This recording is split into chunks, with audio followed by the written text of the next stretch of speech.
Buenas noches, mi nombre es Wilmer Vargas, estudiante de Derecho de la Universidad Fermín Toro, con sede en la ciudad de Barquisimeto, Estado Lara.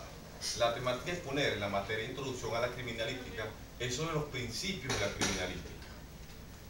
Antes de pasar a hablar sobre los principios de la criminalística, es bueno recordar la definición que ya hemos estudiado sobre ella, que no es otra cosa que la disciplina que tiene por objeto el descubrimiento, explicación y prueba de los delitos, así como la detención de sus autores y víctimas. Cuando hablamos de los principios de la criminalística, se debe mencionar 7 principios fundamentales que debe tener toda investigación y que aplicándolos adecuadamente puede llevarnos al esclarecimiento de la verdad de los hechos. Tenemos el principio de uso, principio de producción, principio de intercambio, principio de correspondencia de características, principio de probabilidad, principio de certeza. El principio de uso es el principio que implica que el criminal necesita de algún material específico para cometer su fechoría de los hechos que éste cometa o realiza.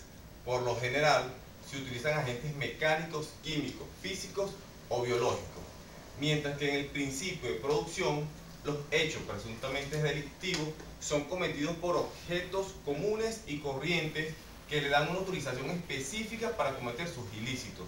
Utilizan elementos materiales de gran variedad morfológica y estructural y representan elementos reconstructores e identificadores. Ahora bien, el principio de intercambio se da cuando el hecho se realiza y de acuerdo con las características de su mecanismo se origina un intercambio de indicios entre el autor, la víctima y el lugar de los hechos, o en su caso entre el autor y el lugar de los hechos. Principio de correspondencia de características es el cuarto principio. Este se basa en un principio universal establecido criminalísticamente, el cual hace referencia a que la acción dinámica de los agentes mecánicos vulneran sobre determinados cuerpos, dejando impresas sus características, reproduciendo la figura de su cara. Este fenómeno da la base científica para realizar estudios micro y macro comparativos de los elementos problema y elementos testigos. En cuanto al principio de reconstrucción de hechos y fenómenos, se refiere al estudio de todos los elementos materiales de pruebas asociadas al hecho, los cuales darán la base y los elementos para conocer el desarrollo de los fenómenos de un caso concreto y reconstruir el mecanismo del hecho o fenómeno, para acercarse a conocer la verdad del hecho investigado. El principio de probabilidad nos permite la reconstrucción de los fenómenos y de ciertos hechos que nos van a acercar al conocimiento de la verdad. Puede existir grado de probabilidad bajo, mediano, alto o hasta ninguna probabilidad. Es por lo que nunca se podrá decir esto ocurrió exactamente así.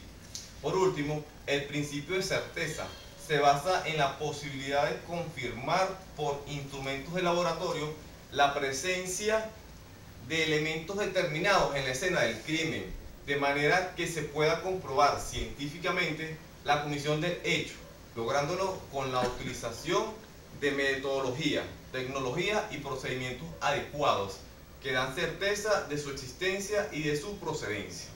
Para culminar, podemos concluir que en relación a los 7 principios de la criminalística, se considera que estos coadyuvan para sustentarla como ciencia, ratificando lo que se ha venido estudiando, de que la criminalística se apoya en sus principios a fin de realizar su aplicación con metodología científica para las investigaciones de hechos presuntamente delictuosos.